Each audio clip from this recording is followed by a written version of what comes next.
আমি আপনি এই যে অহংকার করতেছি, মালাকুল মাউত হযরত আজরাইল আলাইহিস সালাম যখন চলে আসবে, ওই যে আল্লাহর বান্দা সার্টিফিকেট ধারী ওই যে বড় বড় নেতা, হঠাৎ করে মালাকুল মাউত তার সামনে চলে এসেছে। তার মরণ হয়ে গেছে, হায়াত পৃথিবী থেকে চলে গেছে। দুনিয়া থেকে চলে যাওয়ার পর আমার ভাইয়েরা বাবারা, এত বড় নেতা আপনি হইছেন, আপনার মৃত্যুর পর ওই যে তাকায়া দেখেন, ওই যে চরকুমারিয়া গ্রামের মসজিদের কোণার মধ্যে যে খাটিয়াটা পড়ে আছে, 6 মাস ধইরা ওই খাটিয়াটা কেউ লাড়াচাড়া দেয় না, মাকড়সার বাসা বানায় রাখছে। খাটিয়াটার মধ্যে ময়লা পড়ে আছে, কেউ কোন রকম গিয়া ঝাড়া দিয়া কোন রকম আপনার ওইটার মধ্যে নিয়ে শোয়াবে। আহারে আমার ভাইরে ভাই, ও আমার ভাইয়েরা বাবারা, আপনি চাইলেও এত বড় নেতা, আপনি অহংকার দেখাইছেন, কত কিছু বলছেন। আপনাকে যদি ওই ময়লা খাটটার মধ্যে শোয়ানো হয়, আপনি বলতেও পারবেন না, ও আমার ভাইয়েরা বাবারা, ও আমার বন্ধু বান্ধব আত্মীয় স্বজনেরা, এই যে ময়লা খাটিয়াটার মধ্যে আমারে কেন শোয়াইতেছ? আমি এত বড় নেতা ছিলাম, আমি এত বড় ক্ষমতাধর ছিলাম, আমার ক্ষমতার দাপটে দুনিয়ার মানুষ, এলাকার মানুষ কাঁপাকাঁপি করত। নতুন দলের এক নতুন সভাপতি বা দায়িত্বশীল হয়েছি, এলাকার মধ্যে আইসা ঘোষণা দিয়ে দিছি, আজকের পর থেকে এই গ্রামের প্রত্যেকটা বিচার করব আমরা বলবো যা এই গ্রামের মধ্যে হবে তা, এর বাইরে একটা কথাও হবে না। কথা বলেন ঠিক না বেঠিক? ওই যে বাস স্ট্যান্ডের মধ্যে দাঁড়ায়া আপনি ঘোষণা দিয়া দিছেন, আজকের পর থেকে এই বাস স্ট্যান্ডের উপরে দিয়া যতগুলো গাড়ি যাবে, আমার চাঁদা না দিলে একটা গাড়ির চাকাও ঘুরতে দেব না। বাজারের মধ্যে দাঁড়ায় আপনি দাপট দেখাইয়া বলে দিছেন, এই বাজারের মধ্যে যদি কেউ ব্যবসা করতে হয়, যদি চাঁদা না দাও একটা দোকানের শাটারও খুলতে দিব না। এত বড় নেতা আপনি হইছেন, এত বড় নেতা ব্যক্তি, ওই যে খাটিয়ার মধ্যে শুয়ে থাকবেন, আপনার এই দাপট আর কোনো কাজে আসবে না। রাস্তার মধ্যে যখন হাঁটছেন, এমন ভাবে চলাফেরা করছেন, দুই হাতের মধ্যে দুইটা বড় বড় মোবাইল নিয়া বুকটারে ফুলায়া ফুলায়া এমন ভাবে হাঁটছেন, বুকটা সিনাটারে টান টান করে, মানুষ দূর থেকে দেখলে বুঝতো না একটা মানুষ হেঁটে যায় না, একটা আস্তর রবার্ট হেঁটে যায়। কথা বলেন ঠিক না বেঠিক? এমন ভাবে দাপট দেখায় চলছেন আমার ভাই, আমার বাবা, হায় রে হায়, আপনার এই দাপট তো সেই দিন কোনো কাজে আসবে না, আপনি চিৎকারও করতে পারবেন না। দামি দামি ব্র্যান্ডের জামা আপনি পরে রাস্তার মধ্যে হাঁটছেন আর দাপট দেখাইছেন। এই চরকুমারিয়ার মানুষ শোনো, এই নয়াকান্দের মানুষ শোনো, এই পোড়াচক বসিয়ার মানুষ তোমরা শোনো, আমি যেই ব্র্যান্ডের কাপড় পরি, যেই ব্র্যান্ডের জামা আমি পরি, যেই ব্র্যান্ডের পায়জামা আর প্যান্ট আমি পরি, তোমরা এইটা চোখেও দেখো না। এরকম দাপট দেখায়া দেখায়া তুমি গ্রামের মধ্যে চলছ। ও আমার ভাই, ও আমার নেতা বাবাজি, একটু পরে যখন যে ব্যক্তিরা তোমার গোসল দিবে, আইসা দেখবে তোমার শরীরটা শক্ত হয়ে গেছে, হাড্ডিগুলো শক্ত হয়ে গেছে। আইসা দেখবে তোমার শরীর থেকে ওই ব্র্যান্ডের কাপড় তো খোলা যায় না। মানুষ আত্মীয় স্বজনকে বলবে, যাও যাও তার ঘর থেকে তার কেনা কেচিটা নিয়ে আসো, কেচি দিয়া কাইটা কাইটা তোমার ওই ব্র্যান্ডের কাপড়টাকে চিরা ফেলাইবে, খুলবে। তুমি কইতেও পারবা না, বলতেও পারবা না যে হায় রে হায়, আমার জামাটারে কেন খুলতেছো? তুমি বলতেও পারবা না, চিৎকারও করতে পারবা না। তোমার ওই জামাটারে খুলে ব্র্যান্ডের কাপড়টারে কেচে দিয়া কাইটা 2 টুকরা পাতলা কাপড় তোমার শরীরের মধ্যে দিয়া দেওয়া হবে। তোমাকে একটু পরে গোসল করানো হবে। গোসল করানোর পর, ও আমার ভাইয়েরা বাবারা, তোমার আত্মীয় স্বজন, পাড়া প্রতিবেশী, বন্ধু বান্ধব যদি দয়া করে মায়া করে তোমার যদি 3টা কাপড়ের টুকরা দিয়া ঢাকে, কাপড়ের কাপড় তোমার শরীরের মধ্যে দেয়, তাহলে তোমার ভাগ্যের মধ্যে কাপড়ের কাপড় জুটবে। আর না হয় তোমার কাপড়ের কাপড় কপালে জুটবে না। তাহলে আমার ভাইয়েরা বাবারা, অহংকারটা করো কি নিয়া? অহংকার করতে হয় না বাজান। আল্লাহ রাব্বুল আলামিন তোমারে আমারে যেই নিয়ামত দিয়েছেন, টাকার নিয়ামত, সম্পদের নিয়ামত, গাড়ির নিয়ামত, বাড়ির নিয়ামত, ইজ্জতের নিয়ামত, ছেলের নিয়ামত, মেয়ের নিয়ামত, বিবির নিয়ামত, এই নিয়ামত পাওয়ার পরে আল্লাহর পক্ষ থেকে দেওয়া নিয়ামত পায়া শুকরিয়া করতে হয়, না শুকরিয়া করা যায় না। আমার আল্লাহ রাব্বুল আলামিন ডাক দিয়া বলেন, রে বান্দা, লা ইন শাকারতুম, যদি তুমি শুকরিয়া আদায় করো, লা আযীদান্নাকুম, আমি আল্লাহ রাব্বুল আলামিন তোমার নিয়ামতটা আগের চাইতে আরো বাড়ায় দেব। বান্দা, আমি আমার পক্ষ থেকে পাওয়া নিয়ামত পাওয়ার পরে যদি শুকরিয়া আদায় না করো, আমি নিয়ামত যেমন দিতেও পারি ছিনাও নিতে পারি। ইন্না আযাবি লাশাদীদ।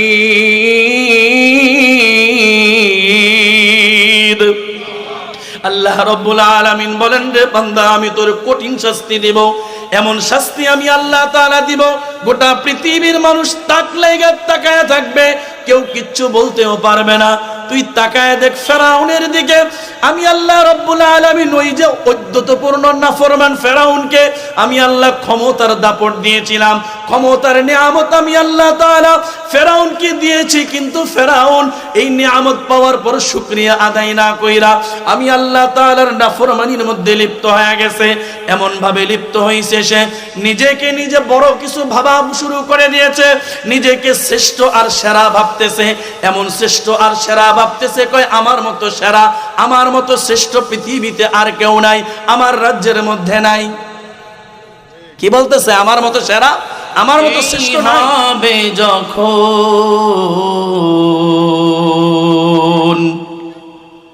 শহীদি মরণ দিও আমাকে, মরতেই হবে যখন শহীদি মরণ দিও আমাকে। শাহাদাত জানি শুধুই জীবন, শাহাদাত জানি শুধুই জীবন, সে জীবন দিও আমাকে, শহীদি মরণ দিও আমাকে। সবাই, শহীদি মরণ দিও আমাকে, রোগে শোকে মরণ দিও না আমায়, বিপদ মুসিবতে নিও না আমায়, রোগে শোকে মরণ দিও না আমায়, বিপদ মুসিবতে নিও না আমায়। এমন মৃত্যু দিও চোখ বুঝলেও যেন, এমন মৃত্যু দিও চোখ বুঝলেও যেন দেখি তোমাকে, শহীদি মরণ দিও আমাকে, মরতেই হবে যখন শহীদি মরণ দিও আমাকে। মরণেও সুখ আমি পাব জানি শাহাদাতের, হিসেব নিকেশ হতে ত্রাণ আছে জানি শাহাদাতের। মরণেও সুখ আমি পাব জানি শাহাদাতের, হিসেব নিকেশ হতে ত্রাণ আছে জানি শাহাদাতের। তাই মিনতি তোমার কাছে, তাই মিনতি কাছে, হাজার শাহাদাত দিও আমাকে, শহীদি মরণ দিও আমাকে, শহীদি মরণ দিও আমাকে, মরতেই হবে যখন, শহীদি মরণ দিও আমাকে। কথা বলেন ঠিক না বেঠিক? শহীদি মরণ চাই কারা কারা? একটু হাত তুলি। আল্লাহ আপনি আমাদের সবাইকে কবুল ও মঞ্জুর করে নেন। নবীজি সাল্লাল্লাহু আলাইহি ওয়াসাল্লাম দোয়া শিখিয়েছেন, আল্লাহুম্মা রযুকনা শাহাদাতান ফি সাবিলিক। আল্লাহ আমার শাহাদাত আপনার রাস্তা আপনি কবুল করেন, বলেন আমিন। মরতে তো আমাদেরকে একদিন হবেই, হয় আজ না হয় কাল, ঘুমের ঘরে, অ্যাক্সিডেন্টে, বিভিন্ন রোগ বালা মুসিবতে। আমরা আল্লাহর কাছে দোয়া করতে পারি, আল্লাহ ইনসাফের জন্য, হকের জন্য, কোরআনের জন্য, দ্বীনের জন্য, আল্লাহর রাসূলের জন্য যেন আমাদের জীবনটা একটা শহীদি মৃত্যু হিসেবে আল্লাহ কবুল করেন, বলেন আমিন। যে মৃত্যু আল্লাহ তাআলা শহীদ উসমান হাদিকে দান করেছেন, আল্লাহু আকবার। আল্লাহর কাছে চেয়েছে বারবার, এই যুবক, তার দিলের মধ্যে ঈমানের নূর ছিল, ঈমানের বলে বলিয়ান ছিল, দেশ প্রেম ছিল।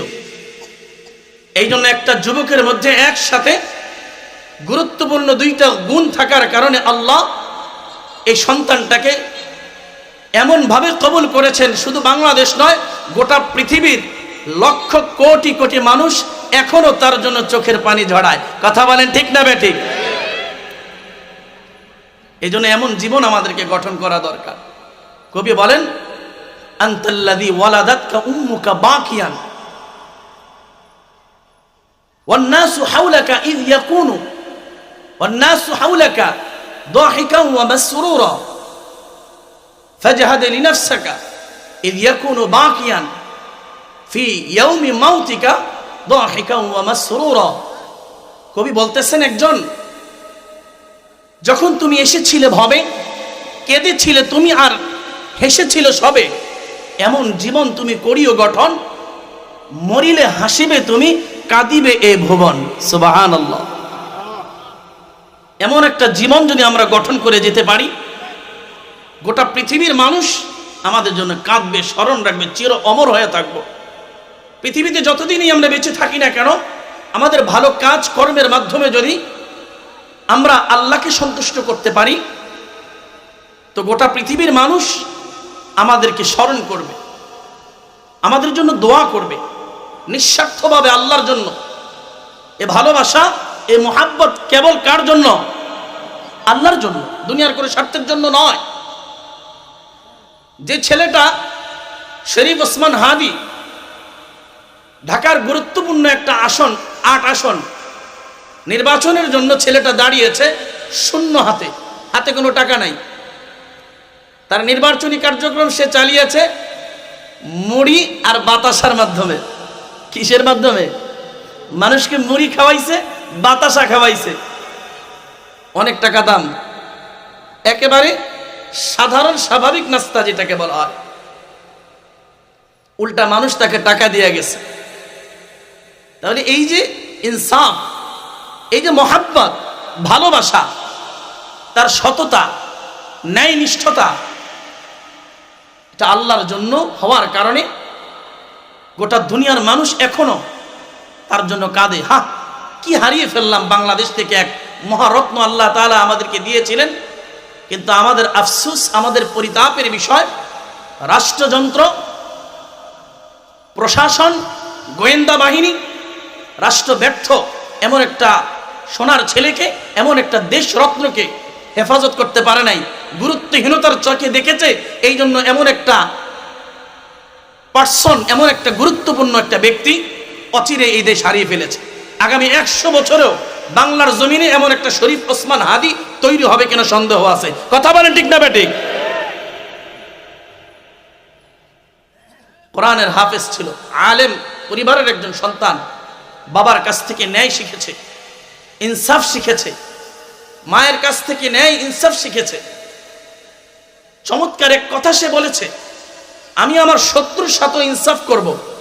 ভোট কেন্দ্রে এসে আমার শত্রু, আমার বিপক্ষের লোক আমার বিরুদ্ধে অন্য ব্যালট বক্সের মধ্যে অনেক অন্য সিলের মধ্যে সিল মেরে নিরাপদে সে তার বাড়িতে যাবে, তাকে একটু শব্দ করা হবে না, তাকে কিচ্ছু বলা হবে না। সে আমার বিপরীত হওয়ার পরও ইনসাফের জায়গা থেকে নিরাপদে সে তার বাড়িতে ফিরে যাবে। এরকম রাজনীতি আমি করে যাব। আল্লাহু আকবার। এমন একটা রাজনীতি, এমন একটা প্রেক্ষাপট, এমন একটা দেশ আমরা প্রত্যেকে চাই কি চাই না? আমরা ইদানিংকালে অনেক বক্তব্য শুনেছি, অনেকেই বক্তব্য দেয় যদি আমাদের সিলের মধ্যে যদি সিল না পড়ে কেমনে কেন্দ্র থেকে বের হও দেখে নেব। এরকম শুনছেন কি শোনেন নাই? আবার অনেকে জান্নাতের সার্টিফিকেট দেয়, আমাদেরকে সিল দিবা সোজা চালচালাই জান্নাত। নাউজুবিল্লাহ।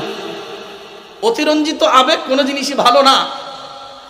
লিমিট ক্রস না করা, লিমিটের মধ্যে থাকা, আয়ত্তের মধ্যে থাকা, অতিরঞ্জিত কোনো কিছু না বলা। যাই হোক আমার ভাইয়েরা, বাবারা, আল্লাহ তাআলা ইনসাফের এক হায়াত জীবন আমাদের প্রত্যেককে দান করেন। সবাই বলেন আমিন। সমস্ত প্রশংসা একমাত্র আল্লাহ সুবহানাহু ওয়া তাআলার জন্য, যে মহিয়ান গরিয়ান সর্বশক্তিমান দয়ালু দাতা মেহেরবান রব্বুল আলামিন মাওলাল করিম আল্লাহ সুবহানাহু ওয়া তাআলা আমাকে আপনাকে আমাদের প্রত্যেককেই আমাদের হায়াতে জিন্দেগির দামি সময় থেকে অল্প কিছু সময় আজকের এই চরকুমারিয়া খোশ আমদের জামে মসজিদের উদ্যোগে আয়োজিত 12তম বার্ষিক ওয়াজ ও দোয়ার মাহফিলে আল্লাহ তাআলা আমাকে কিছু কথা বলার জন্য, আপনাদেরকে কিছু কথা শ্রবণ করার জন্য এখানে এনেছেন, বসিয়েছেন। আমার পরে বাংলাদেশের একজন শীর্ষ আলেম, বাংলাদেশের একজন খ্যাতিমান আলোচক হযরতুল আল্লামা হযরত মাওলানা মুফতি, আমার বড় ভাই মুফতি খাদিমুল ইসলাম নাটনি সাহেব দামাত বারকাতুহুল আলিয়া চমৎকার আলোচনা ইনশাআল্লাহ করবেন। ওই পর্যন্ত আমরা না থেকে ভাগবো কারা কারা, একটু হাত তুলে দেখাই। মাশাআল্লাহ, 3 জন হাত, 4 জন, 5 জন। এনারা থাকবে না, ভাগবে। অলরেডি 8 জন হাত উঠাইছে। এনারা শেষ পর্যন্ত না থেকে ভাগবে। আমার বড় ভাইয়ের আলোচনা না শুনে কি করবে? এনারা ভাগবে। কথা বুঝে নাই মনে? শেষ পর্যন্ত থাকবেন কারা কারা, একটু হাত তোলেন। মাশাআল্লাহ, লিল্লাহি তাকবীর, নারায়ে তাকবীর। এই আওয়াজটা যেন শেষ পর্যন্ত থাকে। কারা কারা ভয় পাবেন আওয়াজ দিতে, তাকবীর দিতে, একটু হাত তোলেন। এরা ভয় পাবে। জোশের সাথে হুশ ঠিক রাখতে হবে। আল্লাহকে বান্দা, তোমার নাই হুশ, আমার নাই দোষ। কথা বলেন ঠিক না ঠিক? জোশের সাথে কি রাখতে হবে? হুশ ঠিক রাখতে হবে। এজন্য কি বলি না বলি একটু মনোযোগ দিয়ে শোনেন। যে কয়জন আমরা আছি আলহামদুলিল্লাহ, এতগুলো মানুষ যদি আমরা এই কথাগুলো, দ্বীনি কথাগুলো শুনি, ইখলাসের সাথে বলি, শুনি আর আমল করি, তাহলে আমাদের আজকের এই মাহফিল সার্থক। বলেন আলহামদুলিল্লাহ। প্রিয় ভাইয়েরা, আমার বাবারা, আমরা প্রত্যেকেই আল্লাহ পাকের সন্তুষ্টি চাই। আমরা প্রত্যেকে চাই যে আল্লাহ আমাকে ভালোবাসুক। আল্লাহ পাকের ভালোবাসা আমরা সবাই চাই কি চাই না? এখানে আমরা যারা এসেছি, যদি এক এক করে আমি আপনাদেরকে জিজ্ঞেস করে, বাজান এখানে আপনি কেন আসছেন? আরামের বিছানা ছেড়ে, কম্বল ছেড়ে, কাঁথা ছেড়ে কেন এখানে আসলেন? এক একজনকে আলাদা আলাদা করে জিজ্ঞেস করলে যদি একসাথে উত্তর নেই, তার প্রত্যেকের উত্তরটা এমন হবে যে হুজুর আমি আল্লাহর সন্তুষ্টি অর্জনের জন্য এখানে আসছি। কথা বলে ঠিক না ঠিক? তাহলে আমরা প্রত্যেকে আল্লাহর সন্তুষ্টি চাই। একজন নামাজি ব্যক্তি, তাকে যদি জিজ্ঞেস করি, ভাই আপনি নামাজ পড়েন কেন? আমি নামাজ পড়ি এই জন্য আল্লাহ যেন আমার উপর রাজি আর খুশি হয়ে যায়। কথা বলেন ঠিক না ঠিক? একজন বেনামাজি, নামাজ পড়ে না, তাকে যদি জিজ্ঞেস করি, ভাই আপনি নামাজ পড়েন না, আপনি কি আল্লাহর সন্তুষ্টি চান না? আপনি কি চান না আল্লাহ আপনাকে ভালোবাসুক? তো বেনামাজি ব্যক্তি বলবে, হুজুর নামাজ পড়ি না ঠিক আছে, তবে আল্লাহ আমাকে ভালোবাসুক এটা আমি চাই। কথা বলেন। একজন রোজাদার, সামনে রমজান মাস আসতেছে, এই কাছাকাছি, আল্লাহুম্মা বারিক লানা ফি রজব ওয়া শাবান ওয়া বাল্লিগনা রমাদান। রজব মাস শুরু হয়ে গেছে, আমরা এই দোয়া পড়তেছি প্রতিনিয়ত। তার মানে রমাদান আমাদের দরজায় নক করতেছে, কড়া নাড়তেছে, একদম কাছাকাছি। তো একজন রোজাদারকে যদি জিজ্ঞেস করা হয়, ভাই তুমি সারাটা দিন ক্ষুধার্ত থেকে ক্ষুধার জ্বালা সহ্য করে এত কষ্ট করে রোজা রাখো কেন? হুজুর আমি রোজা রাখি যেন আমার আল্লাহ আমার উপর সন্তুষ্ট হয়।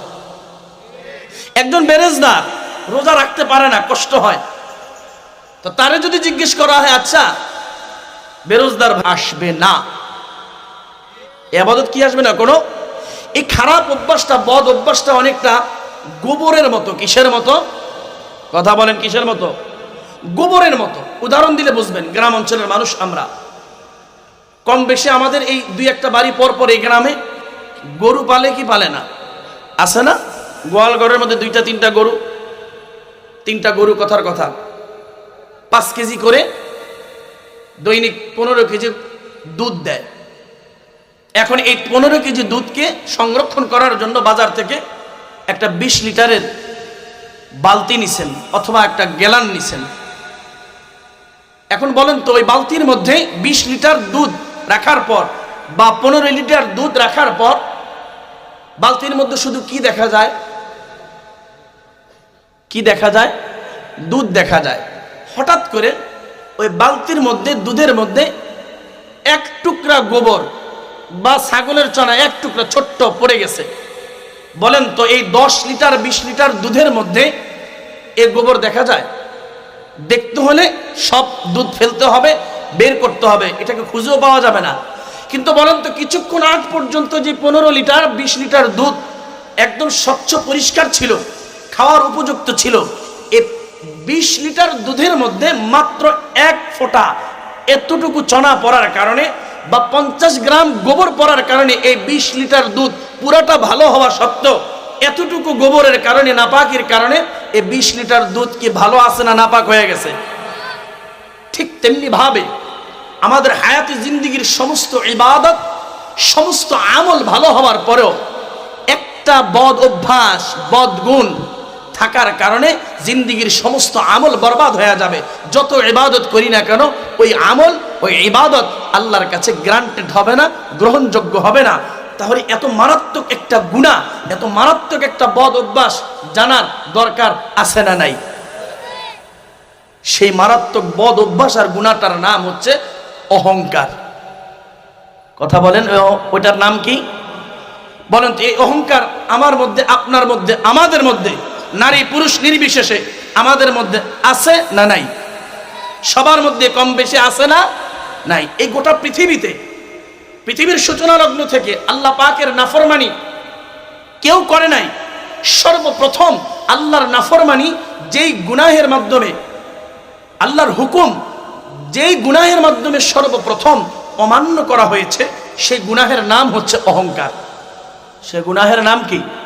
অহংকার। অহংকার এত মারাত্মক এবং এত খারাপ একটা গুনাহ। অহংকারের ব্যাপারে বলা হয়েছে আল কিবিরু উম্মুল আমরাদ। অহংকার হচ্ছে সমস্ত গুনাহের মা। যার ভিতরে অহংকার আছে, ওই ব্যক্তি সব ধরনের গুনাহ করতে পারে, এই যোগ্যতা তার মধ্যে আছে। এই যোগ্যতা কি তার মধ্যে আছে? আল্লাহ পাক রব্বুল আলামিন হযরতে আদম আলাইহিস সালামকে সৃষ্টি করছেন, নিজ হাতে বানাইছেন। আল্লাহ আদম আলাইহিস সালামকে বানায়া সমস্ত ফেরেশতাদেরকে আল্লাহ হুকুম দিতেছেন, ওয়াইদ কুলনা লিল মালাইকাতি ইসজুদু লি আদম। আমার মালিক ডাক দিয়া সমস্ত ফেরেশতাদেরকে বলতেছেন, ও আমার ফেরেশতারা, আমি আল্লাহ রাব্বুল আলামিন আদমকে আমি আল্লাহ তাআলা আমার কুদরতি হাতে বানায়া তোমাদেরকে হুকুম করতেছি, ও আমার ফেরেশতারা, আমার আদমকে তোমরা সিজদা করো। মালিকের হুকুম হওয়ার সাথে সাথে সমস্ত ফেরেশতারা হযরতে আদম আলাইহিস সালামকে সিজদা করা শুরু করে দিল। সমস্ত ফেরেশতারা হযরতে আদমকে সিজদা করে, কিন্তু একজন সিজদা করে না। আল্লাহর হুকুম হওয়ার সাথে সাথে ফাসাজাদু, সবাই সিজদা করলো, ইল্লা ইবলিস। একজন সিজদা করে নাই, তার নাম হইতেছে কি? মিস্টার ইবলিস। আল্লাহ পাক রব্বুল আলামিন ইবলিসকে ডাক দিয়া বললেন, ও ইবলিস শয়তান, আমি আল্লাহ তাআলার হুকুম হওয়ার সাথে সাথে সমস্ত ফেরেশতারা আমার বানানো আদমকে সেজদা করলো, কিন্তু তুই ইবলিস কেন সেজদা করলি না? ইবলিস আল্লাহ রব্বুল আলামিনকে বলতেছেন, আল্লাহ আমি এই জন্য সেজদা করি নাই। আল্লাহ তাআলা বলতেছেন, মা মানাআকা আল্লাহ তাসজুদা ইয আমারতুক, কোন জিনিস তোকে এই যে সেজদা করার জন্য বারণ করলো, নিষেধ করলো? শয়তান আল্লাহ তাআলার সামনে যুক্তি পেশ করে, আল্লাহকে ডাক দিয়া বলে, আল্লাহ আনা খায়রুম মিন, ও মালিক আমি তার চাইতে উত্তম, আদমের চাইতে আমি উত্তম। খলাকতানি মিন নার,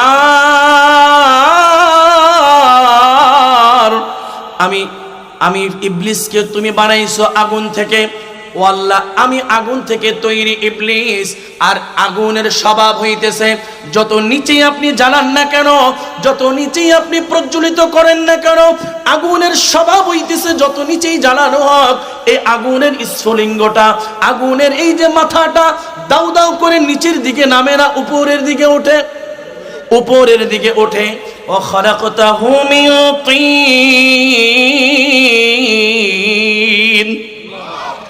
ইবলিস বলতেছে, আল্লাহ আর আপনি আদমকে বানাইছেন মাটি থেকে, মাটির স্বভাব হইতেছে নিচের দিকে যাওয়া, যত উপরে নিক্ষেপ করা হোক না কেন মাটির নিচের দিকেই ধাবিত হয়, উপরের দিকে ওঠে না। ও আল্লাহ আমি আগুনের তৈরি, আমি ইবলিস, আমি উত্তম হইয়া শ্রেষ্ঠ হইয়া মাটির তৈরি অনুত্তম অধম মাটির তৈরি আদমকে সেজদা করতে পারি না। ও আল্লাহ রাব্বুল আলামিন গোটা পৃথিবীর মানুষ আমরা মাখলুকাত আমরা অধম, আর আল্লাহ আপনি হইতেছেন উত্তম, এই জন্য গোটা পৃথিবীর সমস্ত মাখলুকাত আমরা আপনাকে সেজদা করি, কিন্তু আদম তো উত্তম না, সে তো অধম মাটির তৈরি হওয়ার কারণে। আর আমি ফেরেশতা, আমি ইবলিস মাটির তৈরি না, আমি আগুনের তৈরি উত্তম হইয়া আমি অনুত্তম অধম মাটির তৈরি আদমকে সেজদা করতে পারি না। আল্লাহ রাব্বুল আলামিন ডাক দিয়া বলেন, ও ইবলিস তোরে তো আদম সেজদা করতে হুকুম দেয় নাই, তোরে হুকুম দিছেন কে? ওই আদমের মালিক যে, তোর মালিক যে, আসমান আর জমিনের মালিক যিনি তোরে সেজদা করতে হুকুম দিয়েছেন তিনি কে বলেন? আল্লাহ তাআলা, তিনি রব। আল্লাহ পাক রব্বুল আলামিন ইবলিসকে ডাক দিয়া বলেন, তুই সেজদা না দিয়া তো আদমকে অসম্মান করস নাই, তুই সেজদা না দিয়া আমি আল্লাহ তাআলার হুকুমকে অমান্য করলি, অতএব আমি আল্লাহ তাআলার হুকুম যে ব্যক্তি অমান্য করবে, আল্লাহ তাআলার হুকুম কিন্তু আমরাও অমান্য করি। কথা বলেন, আল্লাহর হুকুম কি সব আমরা মানি যে না? একটা ছোট্ট উদাহরণ দিলে বুঝবেন। আমাদের মসজিদে জুমার দিন যে পরিমাণ মুসল্লি হয় এর 10 ভাগের 1 ভাগ কি ওয়াক্তিয়া নামাজে হয়? তার মানে বোঝা গেল আমরাও আল্লাহর হুকুম মানি না, আল্লাহর হুকুম আমরাও ছেড়ে দিই। 5 ওয়াক্ত নামাজ আমরা ঠিকমতো পড়ি না। কথা বলেন, তা আমরাও হুকুম অমান্য করি। কিন্তু শরীআতের মাসআলা, শরীআর বিধান হইতেছে কোনো মানুষ যদি আল্লাহ পাকের হুকুম না মানে তাহলে তার একটা কবিরা গুনাহ হবে, এর জন্য কিয়ামতের ময়দানে আদালতে কিবরিয়া শাস্তির সম্মুখীন হবে, বিচারের আওতায় পড়বে। কিন্তু দুনিয়ার কোনো মানুষ যদি হুকুম না মানার সাথে সাথে ওই হুকুমটাকে, আল্লাহর আদেশটাকে অস্বীকার করে, তুচ্ছ তাচ্ছিল্য করে, তাহলে শরীআর বিধান অনুযায়ী সে আর মুসলমান থাকবে না, কাফের হয়ে যাবে। কথা বলেন ঠিক না বেঠিক? কাফের হয়ে যাবে। আরেকটু সামনে আগায়া যদি আপনাদেরকে বুঝাই, গ্রামের একজন মুরব্বী অথবা ইমাম সাহেব রাস্তা দিয়ে হাইটা যাইতেছেন, চলতে চলতে এক যুবকের সাথে দেখা, আজান হয়ে গেছে মসজিদে, তো যুবকরা ডাক দিয়া বলতেছে, হুজুর, যুবক ভাই আজান তো হয়ে গেল, চলো নামাজে যাই। হুজুর নামাজ তো পড়বো, বাকি আপনি যান, আমি আসতেছি। এরকম কয় কি কয় না?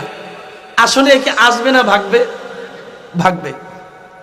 আচ্ছা, কিছু দূর যাওয়ার পর আরেকজনের সাথে সাক্ষাৎ, ভাই নামাজটা পড়েন না, আজান হয়ে গেছে।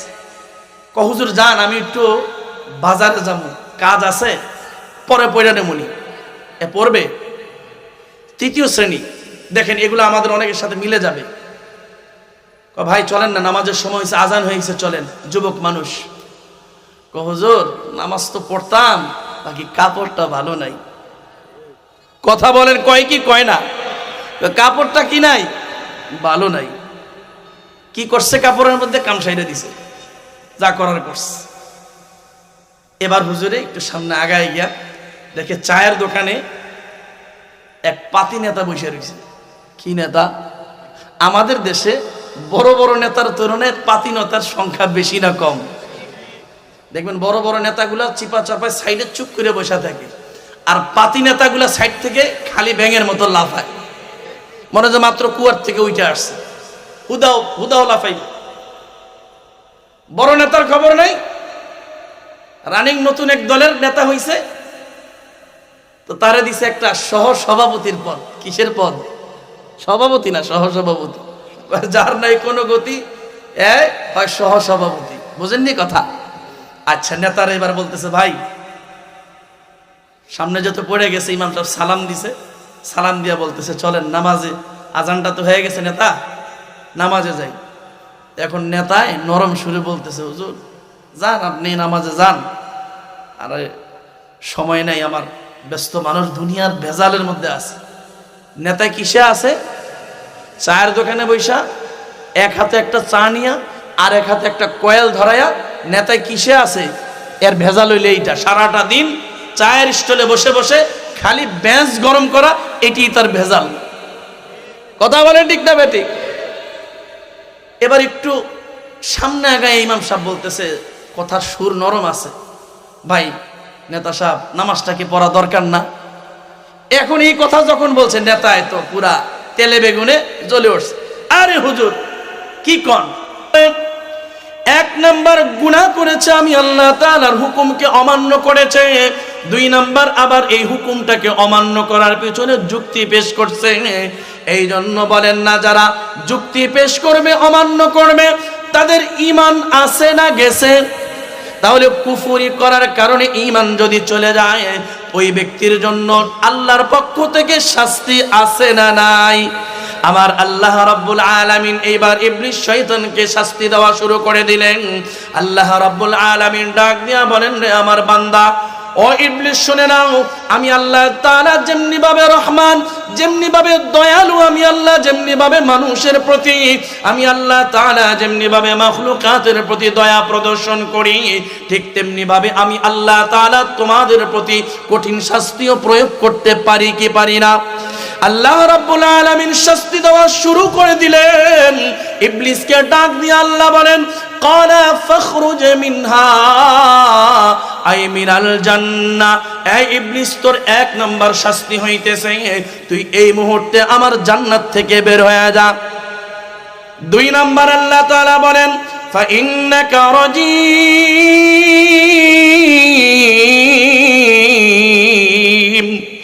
আল্লাহ তাআলা বলেন, আজ থেকে তুই আমি আল্লাহর রহমত থেকে বঞ্চিত। তিন নাম্বার আল্লাহ রাব্বুল আলামিন ডাক দিয়া বলেন, ওয়া ইন্না আলাইকা লা'নাতি ইলা ইয়াউমিদ্দিন। আল্লাহ তাআলা বলেন, আজ থেকে আমি আল্লাহ তাআলার রহমত থেকে বঞ্চিত, এবং চিরকালের জন্য কিয়ামত পর্যন্ত আমি আল্লাহর লানত তোর উপরে বর্ষিত। আল্লাহ তাআলা বলেন না, আমার ভাইয়েরা বাবারা, ইবলিস অপরাধ করেছে কয়টা? সবাই বলেন, ইবলিস অপরাধ করেছে কয়টা? একটা অপরাধের কারণে আমার আল্লাহ তাআলা তাকে শাস্তি দিলেন কয়টা? এক অপরাধের কারণে যে আল্লাহ রাব্বুল আলামিন ইবলিসকে বড় বড় তিনটা শাস্তি দিলেন, এত মারাত্মক শাস্তি দিলেন। এই শাস্তিগুলো ছোট না, অনেক বড় শাস্তি। এক অপরাধের কারণে যে আল্লাহ রাব্বুল আলামিন এত বড় বড় শাস্তি দিলেন, সেই অপরাধটা আল্লাহর কাছে কোনো ছোট অপরাধ না, সেই অপরাধটা অনেক বড় অপরাধ। এবার আসেন আমার ভাইয়েরা বাবারা, এই অহংকার নামক এই বড় অপরাধটা বলেন না আমাদের মধ্যে শয়তানের মতো আছে না নাই? বলে কেমনে আছে? কয়টা টাকা হইছে আমার আপনার, অহংকার শুরু হয়ে গেছে। গাড়ির মালিক হইছে, অহংকার শুরু হয়ে গেছে। একটা বাড়ির মালিক হয়েছে, অহংকার শুরু হয়ে গেছে। কিছু ইজ্জতের মালিক আল্লাহ তাআলা বানাইছেন, কয় ভিতরে অহংকার শুরু হয়ে গেছে। ঢাকায় পড়ালেখা করেছে, একটা সার্টিফিকেট অর্জন করেছে। সার্টিফিকেট অর্জন করার কারণে ভিতরে অহংকার শুরু হয়ে গেছে। শহর থেকে গ্রামে বেড়াইতে আসছে, শিক্ষিত মানুষ, সার্টিফিকেট আছে, রাস্তা দিয়া ঘোরাফেরা করে, চলে ফেরে, কিন্তু মুরব্বীরা হেঁটে যায়, কাউকে সালাম দিতে চায় না। আমি শিক্ষিত মানুষ, আমি টাকাওয়ালা মানুষ, আমি উচ্চ শিক্ষিত একজন ব্যক্তি, সার্টিফিকেটধারী, আমাকে মানুষ সালাম দিবে, আমি আবার কাকে সালাম দিব? আমি কাউকে সালাম দিব না। আছে না নাই? এভাবে অহংকার করতে থাকে আমার ভাইয়েরা, বাবারা।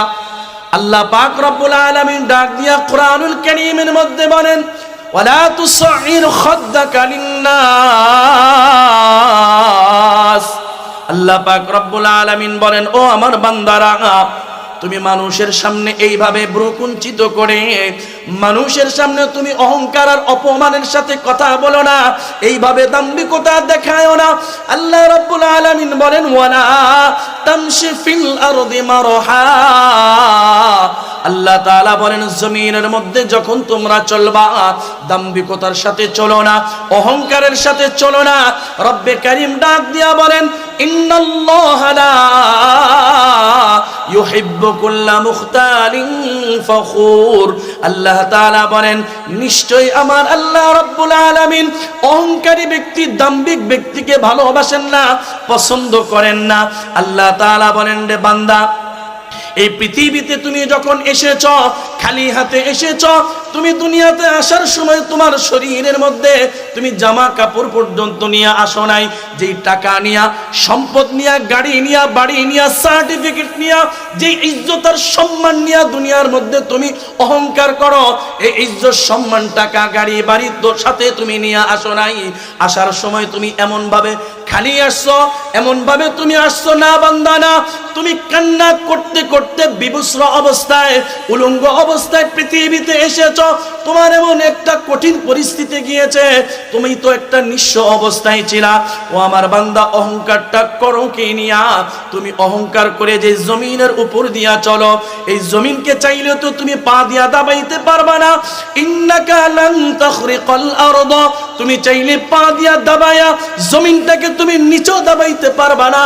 ওয়ালান তাবলুগাল জিবালা তুলা। তুমি চাইলে তোমার এই পাটা তুমি আকাশ, ওই যে পাহাড়ের চূড়ার মধ্যে তুমি উঠাইতে পারবা না। তাহলে বান্দা, অহংকার করো কি নিয়া? তুমি অহংকার করবা কি নিয়া? ও আমার বান্দা, শুনে নাও, এই পৃথিবীটা বানিয়েছেন কে? গোটা জগতের মালিক কে? তাহলে আসমানের জমিনের মধ্যে যা কিছু আছে, এই সব কিছু নিয়ে যদি অহংকার করতে হয়, তাহলে অহংকার করবেন একজন, যিনি বলেন না তিনি কে? ওয়ালাহুল কিবরিয়া ফিস সামাওয়াতি ওয়াল আরদ। আল্লাহ রাব্বুল আলামিন বলেন, আসমান আর জমিনের মধ্যে আছে যা, অহংকার যদি নিয়া করতে হয়, তা করবেন একজন, যিনি বলেন না এই সব কিছুর মালিক তিনি কে? আমার ভাইয়েরা, বাবারা, আমি আপনি এই যে অহংকার করতেছি, মালাকুল মউত হযরত আজরাইল আলাইহিস সালাম যখন চলে আসবে, ওই যে আল্লাহর বান্দা সার্টিফিকেট ধারী, ওই যে বড় বড় নেতা, হঠাৎ করে মালাকুল মউত তার সামনে চলে এসেছে। তার মরণ হয়ে গেছে, হায়াত পৃথিবী থেকে চলে গেছে। দুনিয়া থেকে চলে যাওয়ার পর আমার ভাইয়েরা, বাবারা, এত বড় নেতা আপনি হইছেন, আপনার মৃত্যুর পর ওই যে তাকায়া দেখেন, ওই যে চরকুমারিয়া গ্রামের মসজিদের কোণার মধ্যে যে খাটিয়াটা পড়ে আছে, 6 মাস ধইরা ওই খাটিয়াটা কেউ লাড়াচাড়া দেয় না।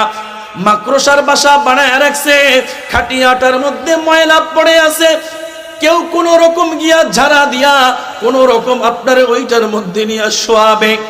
আহারে আমার ভাইরে ভাই, ও আমার ভাইয়েরা, বাবারা, আপনি চাইলেও এত বড় নেতা, আপনি অহংকার দেখাইছেন, কত কিছু বলছেন। আপনাকে যদি ওই ময়লা খাটটার মধ্যে শোয়ানো হয়, আপনি বলতেও পারবেন না, ও আমার ভাইয়েরা, বাবারা, ও আমার বন্ধু বান্ধব, আত্মীয় স্বজনেরা, এই যে ময়লা খাটিয়াটার মধ্যে আমারে কেন শোয়াইতেছ? আমি এত বড় নেতা ছিলাম, আমি এত বড় ক্ষমতাধর ছিলাম, আমার ক্ষমতার দাপটে দুনিয়ার মানুষ, এলাকার মানুষ কাঁপাকাঁপি করত। নতুন দলের এক নতুন সভাপতি বা দায়িত্বশীল হয়েছি, এলাকার মধ্যে আইসা ঘোষণা দিয়ে দিছি, আজকের পর থেকে এই গ্রামের প্রত্যেকটা বিচার করব আমরা বলবো যা এই গ্রামের মধ্যে হবে তা, এর বাইরে একটা কথাও হবে না। কথা বলেন ঠিক না বেঠিক? ওই যে বাস স্ট্যান্ডের মধ্যে দাঁড়ায়া আপনি ঘোষণা দিয়া দিছেন, আজকের পর থেকে এই বাস স্ট্যান্ডের উপরে দিয়া যতগুলো গাড়ি যাবে, আমার চাঁদা না দিলে একটা গাড়ির চাকাও ঘুরতে দেব না। বাজারের মধ্যে দাঁড়ায় আপনি দাপট দেখাইয়া বলে দিছেন, এই বাজারের মধ্যে যদি কেউ ব্যবসা করতে হয়, যদি চাঁদা না দাও একটা দোকানের শাটারও খুলতে দিব না। এত বড় নেতা আপনি হইছেন, এত বড় নেতা ব্যক্তি, ওই যে খাটিয়ার মধ্যে শুয়ে থাকবেন, আপনার এই দাপট আর কোনো কাজে আসবে না। রাস্তার মধ্যে যখন হাঁটছেন, এমন ভাবে চলাফেরা করছেন, দুই হাতের মধ্যে দুইটা বড় বড় মোবাইল নিয়া বুকটারে ফুলায়া ফুলায়া এমন ভাবে হাঁটছেন, বুকটা সিনাটারে টান টান করে। মানুষ দূর থেকে দেখলে বুঝতো না একটা মানুষ হেঁটে যায় না, একটা আস্তর রবাট হেঁটে যায়। কথা বলেন ঠিক না বেঠিক? এমন ভাবে দাপট দেখায় চলছেন আমার ভাই, আমার বাবা, হায় রে হায়, আপনার এই দাপট তো সেই দিন কোনো কাজে আসবে না, আপনি চিৎকারও করতে পারবেন না। দামি দামি ব্র্যান্ডের জামা আপনি পরে রাস্তার মধ্যে হাঁটছেন আর দাপট দেখাইছেন। এই চরকুমারিয়ার মানুষ শোনো, এই নয়াকান্দির মানুষ শোনো, এই পোড়াচক বসিয়ার মানুষ তোমরা শোনো, আমি যেই ব্র্যান্ডের কাপড় পরি, যেই ব্র্যান্ডের জামা আমি পরি, যেই ব্র্যান্ডের পায়জামা আর প্যান্ট আমি পরি, তোমরা এইটা চোখেও দেখো না। এরকম দাপট দেখায়া দেখায়া তুমি গ্রামের মধ্যে চলছো। ও আমার ভাই, ও আমার নেতা বাবাজি, একটু পরে যখন যে ব্যক্তিরা তোমার গোসল দিবে, আইসা দেখবে তোমার শরীরটা শক্ত হয়ে গেছে, হাড্ডিগুলো শক্ত হয়ে গেছে। আইসা দেখবে তোমার শরীর থেকে ওই ব্র্যান্ডের কাপড় তো খোলা যায় না। মানুষ আত্মীয় স্বজনকে বলবে, যাও যাও তার ঘর থেকে তার কেনা কেচিটা নিয়ে আসো। কেচি দিয়া কাইটা কাইটা তোমার ওই ব্র্যান্ডের কাপড়টাকে চিরা ফেলাইবে, খুলবে। তুমি কইতেও পারবা না, বলতেও পারবা না যে হায় রে হায়, আমার জামাটারে কেন খুলতেছো। তুমি বলতেও পারবা না, চিৎকারও করতে পারবা না। তোমার ওই জামাটারে খুলে ব্র্যান্ডের কাপড়টারে কেচে দিয়া কাইটা দুই টুকরা পাতলা কাপড় তোমার শরীরের মধ্যে দিয়া দেওয়া হবে। তোমাকে একটু পরে গোসল করানো হবে।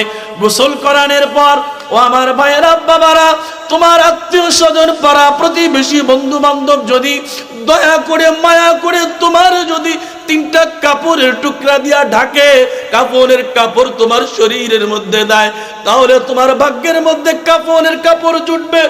আর না হয় তোমার কাপড়ের কাপড় কপালে জুটবে না। তাহলে আমার ভাইয়েরা, বাবারা, অহংকারটা করো কি নিয়া? অহংকার করতে হয় না বাজান।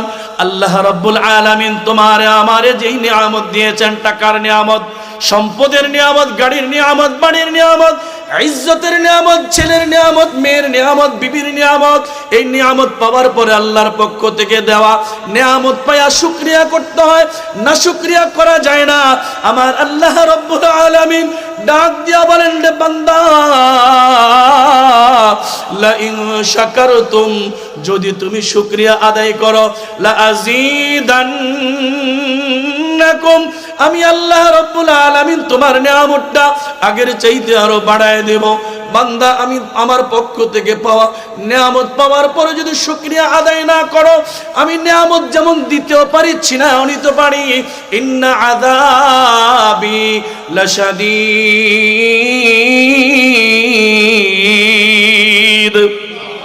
আল্লাহ রাব্বুল আলামিন বলেন, রে বান্দা, আমি তোর কঠিন শাস্তি দেব। এমন শাস্তি আমি আল্লাহ তাআলা দিব, গোটা পৃথিবীর মানুষ তাকায় থাকবে, কেউ কিচ্ছু বলতেও পারবে না। তুই তাকায় দেখ ফেরাউনের দিকে, আমি আল্লাহ রাব্বুল আলামিন ওই যে ঔদ্ধত্যপূর্ণ নাফরমান ফেরাউনকে আমি আল্লাহ ক্ষমতার দাপট দিয়েছিলাম, ক্ষমতার নিয়ামত আমি আল্লাহ তাআলা ফেরাউনকে দিয়েছি, কিন্তু ফেরাউন এই নিয়ামত পাওয়ার পর শুকরিয়া আদায় না কইরা আমি আল্লাহ তাআলার নাফরমানির মধ্যে লিপ্ত হয়ে গেছে। এমন ভাবে লিপ্ত হইছে সে নিজেকে নিজে বড় কিছু ভাবা শুরু করে দিয়েছে, নিজেকে শ্রেষ্ঠ আর সেরা ভাবতেছে, এমন শ্রেষ্ঠ আর সেরা ভাবতেছে কয় আমার মতো সেরা, আমার মতো শ্রেষ্ঠ পৃথিবীতে আর কেউ নাই, আমার রাজ্যের মধ্যে নাই। কি বলতেছে? আমার মতো সেরা, আমার মতো শ্রেষ্ঠ নাই। কেমন শ্রেষ্ঠ? আনা রব্বুকুমুল আলা, আমি শ্রেষ্ঠ। একটা কাজ করো, ফেরাউনের কাছে যাও, যায়া তারে বুঝাও, দাওয়াত দাও। কি দাওয়াত? তারে বুঝাও খোদা সে না, খোদা একমাত্র কে? ইযহাবা ইলা ফিরআউনা ইন্নাহু তাগা ফাকুলা লাহু কাওলান লাইয়িনান লাআল্লাহু ইয়াতাযাক্কারু আও ইয়াখশা।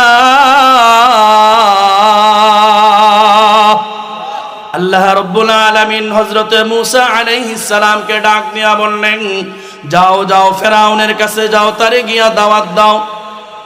রব্বুল আলামিনের হুকুম হওয়ার সাথে সাথে হযরত মূসা আলাইহিস সালাম ফেরাউনের দরবারে গিয়া ফেরাউনকে দাওয়াত দেওয়া শুরু করলেন। ও ফেরাউন শোনো, তুমি খোদা না, তুমি খোদা না। কয় তাইলে কে খোদা?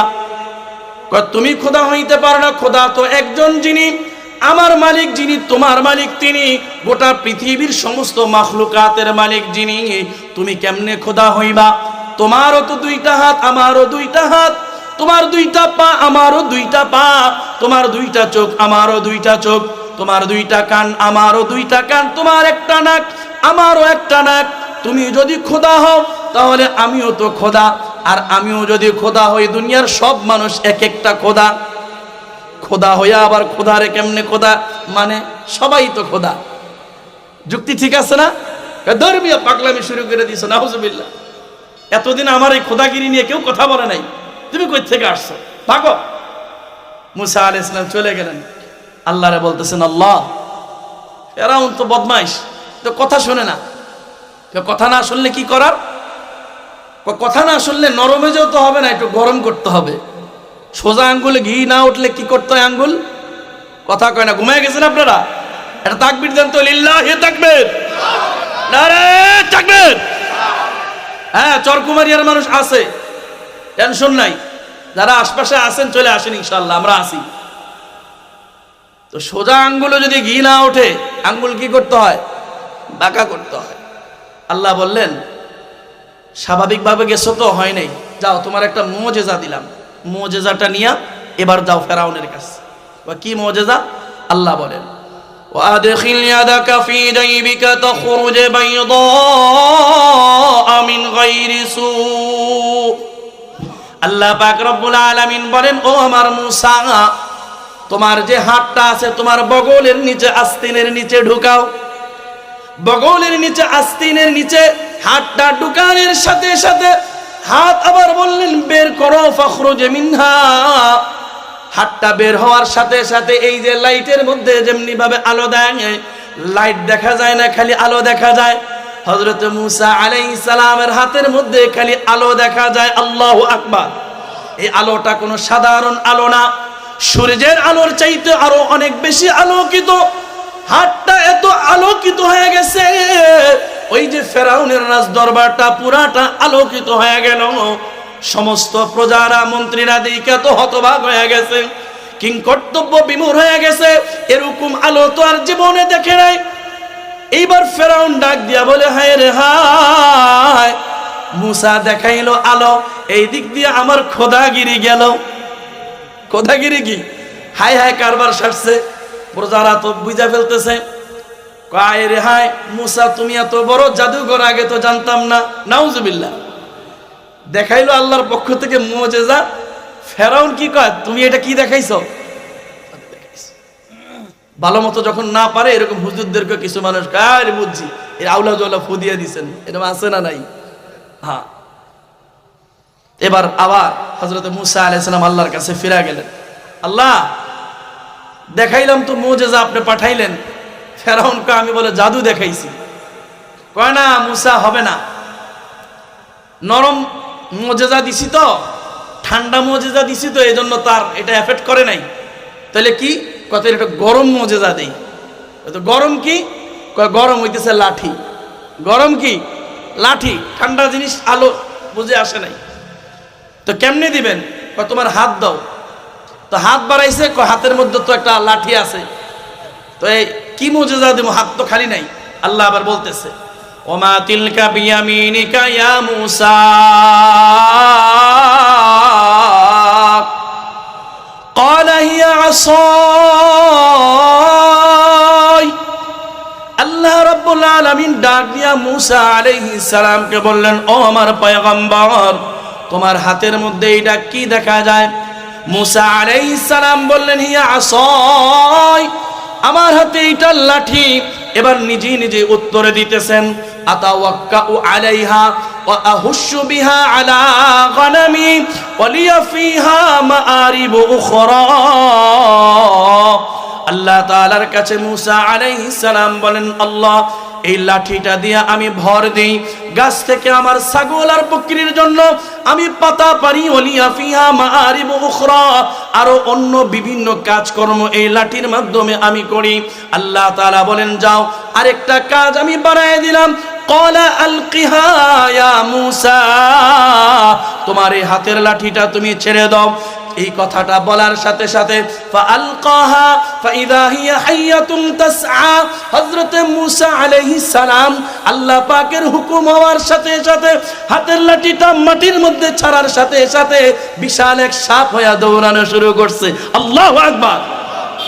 সাপ হয়ে যখন দৌড়ানো শুরু করছে, মানুষের ফিতরত হিসেবে হযরত মূসা আলাইহিস সালাম ভয় পেয়ে গেছে। আল্লাহ বললেন, ক্বালা খুযহা, এইটারে ধরো আবার, ওয়ালা তাখাফ, ভয় পাও না, সানুঈদুহা সিরাতাহাল উলা। ধরার সাথে সাথে আল্লাহ তাআলা ওই সাপটাকে আবার লাঠি বানায় নিছেন। আল্লাহু আকবার। ধরার সাথে সাথে সাপ আবার কি হয়ে গেছে, আগের মতো। কয় যাও এবার এই লাঠি নিয়ে কার দরবারে, ফেরাউনের দরবারে আবার যাও। হযরত মূসা আলাইহিস সালাম গেছেন, যাওয়ার পরে ফেরাউনকে বলতেছে, ফেরাউন আসছি।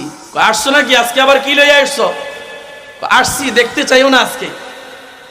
কি আনছো দেখাও, আর নাহলে ভাগো, এনে ইয়া করো না, সময় নষ্ট করো না। দেখতে চাইও না বলছি, তুমি তো না দেখে ছাড়বা না। আচ্ছা ঠিক আছে, তোরে দেখাই। হযরত মূসা আলাইহিস সালাম লাঠিটা ছেড়ে দিলেন।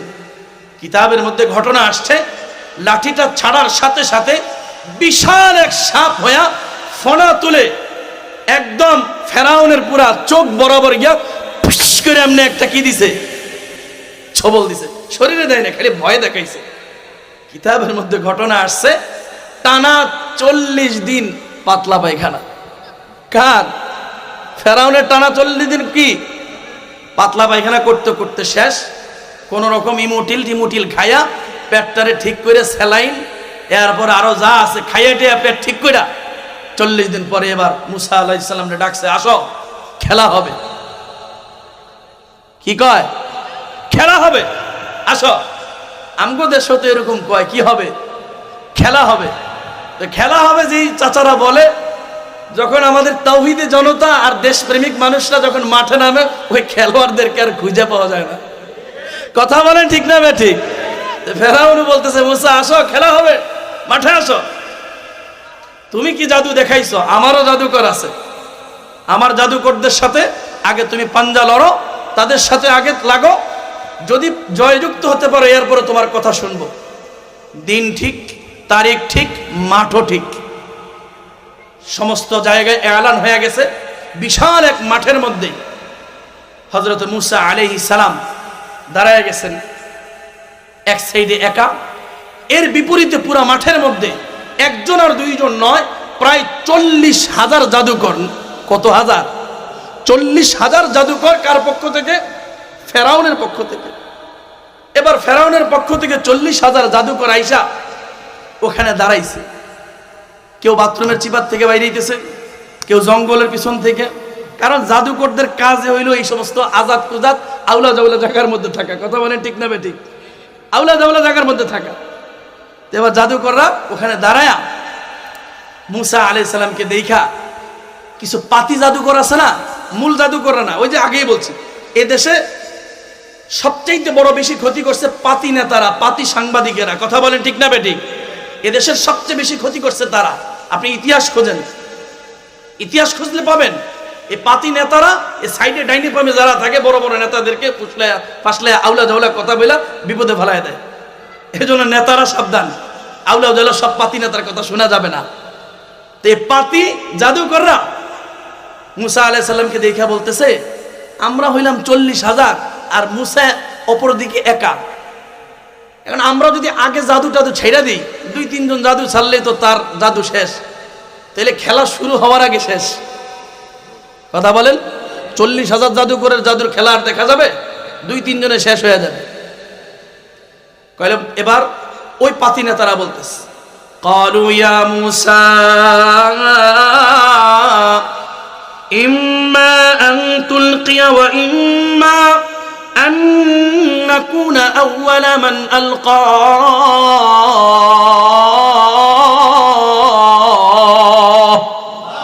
ওই পাতি নেতা ডাক দিয়া হযরত মুসা আলাইহিস সালামকে বলেন মুসা তুমি আগে জাদু ছাড়বা না আমরা আগে ছাড়ব?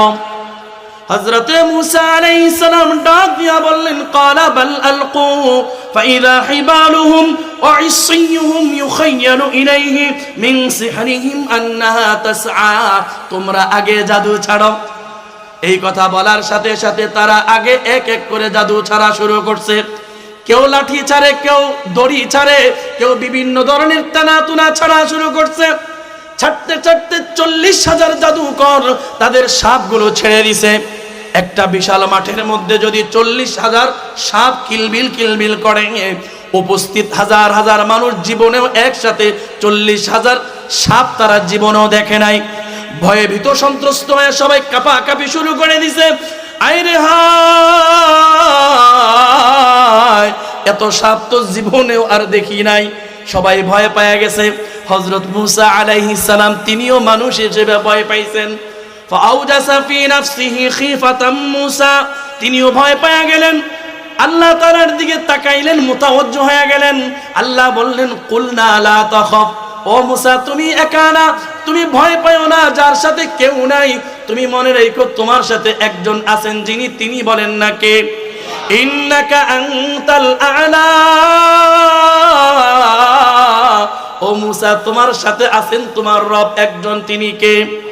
হযরত মুসা আলাইহিস সালাম তাকায়া রইলেন। 40,000 জাদুকর, 40,000 জাদুর সাপ যখন মাঠের মধ্যে ছেড়ে দিল, সবাই ভয় পেয়ে গেল। হযরত মুসা আলাইহিস সালাম এইবার আল্লাহর নামে তার হাতের লাঠিটাকে জমিনের মধ্যে ছেড়ে দিলেন। তাকায়া দেখলেন তার হাতের লাঠিটা জমিনের মধ্যে চালার সাথে সাথে লাঠি আর লাঠি নাই, বিশাল সাপ হয়া টপাটপ টপাটপ টপাটপ করে এক এক করে জাদুকরদের 40,000 জাদুর সাপকে একসাথে গিলে খায়া সাবার করে ফেলছে। আল্লাহু আকবার।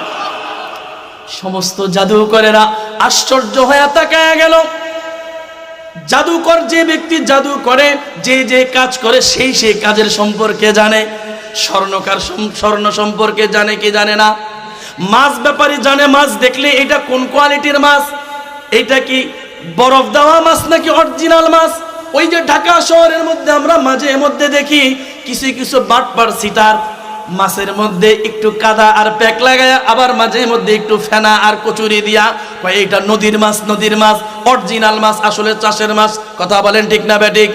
সাধারণ মানুষ ধরতে না পারলেও মাছ ব্যবসায়ী বা ধারণা যারা রাখে তারা ঠিকই ধরতে পারে। এই জন্য যে যে কাজ করে সেই কাজ সম্পর্কে তার ধারণা আছে। ও আমার ভাইয়েরা বাবারা, জাদুকরেরা বুঝে ফেলছে, হায় রে হায়, এইটা তো কোনো জাদুর সাপ হইতে পারে না। তারা জাদুর সাপ চিনে, জাদুর সাপ হইলে এত বড় কাজ তারা করতে পারতো না। এই সাপটা সমস্ত জাদুকরেরা বুঝে ফেললো। এইবার বুঝে ফেলার পরে ওয়া উলকিয়াস সাহারাতু সাজিদিন قالوا آمنا برب العالمين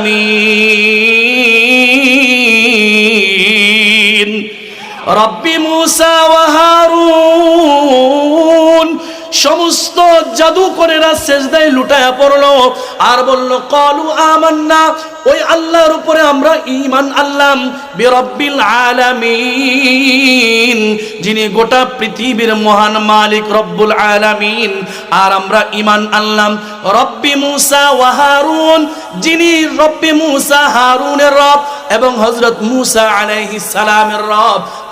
আমরা ওই রবের উপরে ঈমান আনলাম। সুবহানাল্লাহ, ঈমান আনছে। ফেরাউনের মাথা তো পুরাই খারাপ, একজন দুইজন 40,000 জাদুকর যখন ঈমান আইনা ফেলছে, এবার রাষ্ট্রের সমস্ত কার্যক্রম লুটপালট হয়ে গেছে না। এখন যারা দেখবেন জালেম সরকার, যারা জালেম শাসক, যারা তাদের একটা স্বভাব, তাদের বিরুদ্ধে যখন চলে যায় তখন তারা রাষ্ট্রদ্রোহ মামলা দিয়া ফাঁসায় দেয়।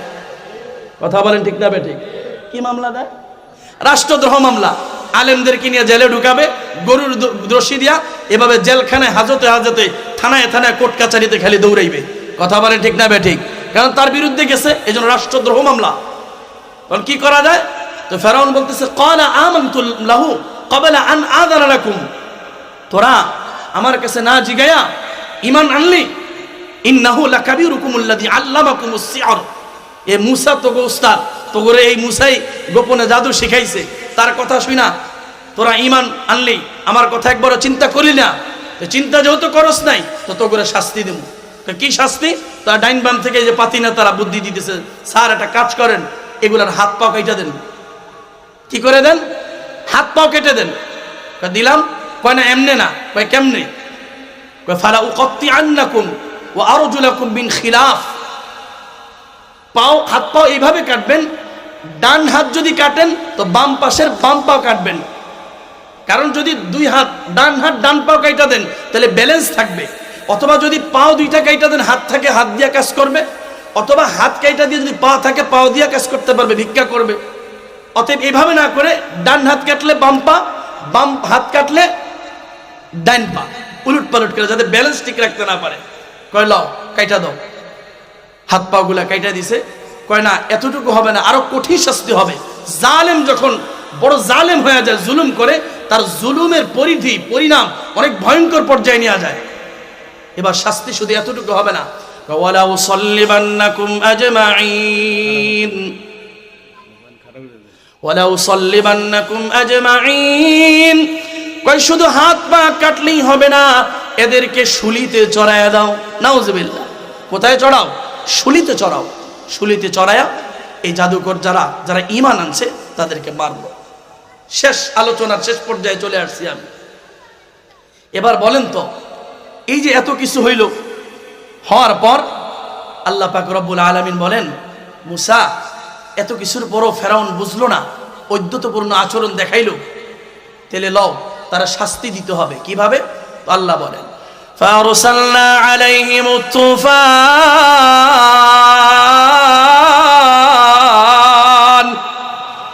আল্লাহ রাব্বুল আলামিন ফেরাউনের জাতির উপরে, গোষ্ঠীর উপরে আযাব আর শাস্তি দেওয়া শুরু করে দিলেন।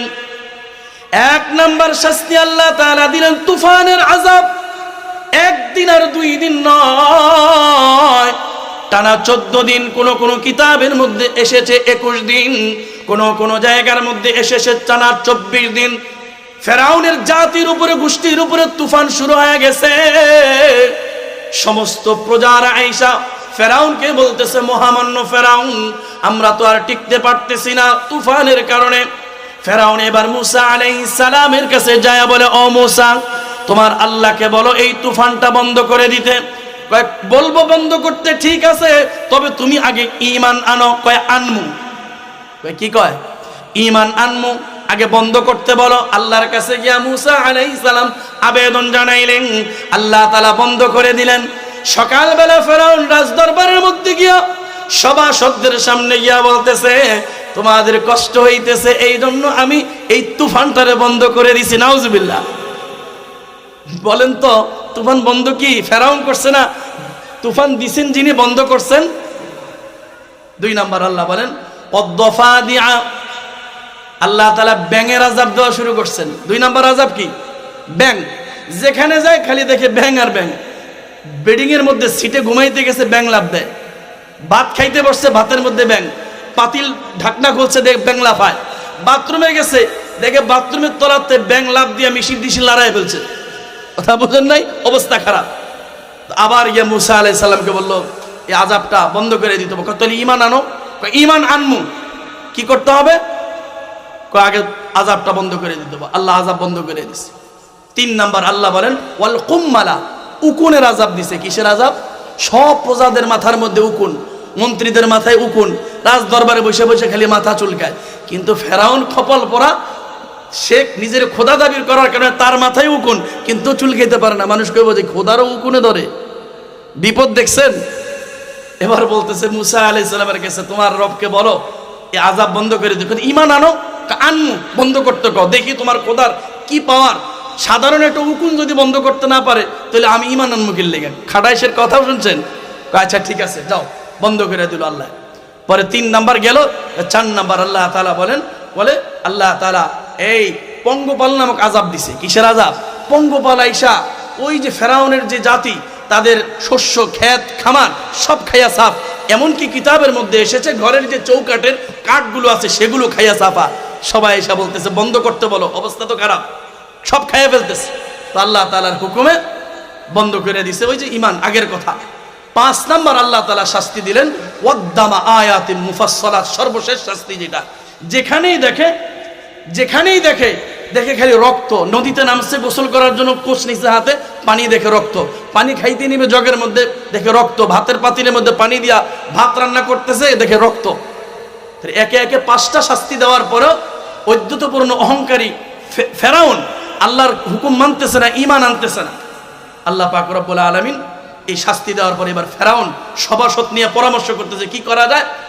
তো একজন পাশ থেকে পরামর্শ দেও, মহামান্য ফেরাউন, মাথা যেহেতু আছে ব্যথাও আছে, মাথা নাই ব্যথাও নাই, তাহলে মাথা ব্যথাকে মুসা। তাহলে মুসারে ধরো। কেমনে? তার মেরে ফেলো। কয় না, তারে মারলে তো হবে না, তার জাতি গোষ্ঠীও আমাদেরকে মেরে ফেলবে। তাহলে রাতের অন্ধকারে যাও, তারে ধরো।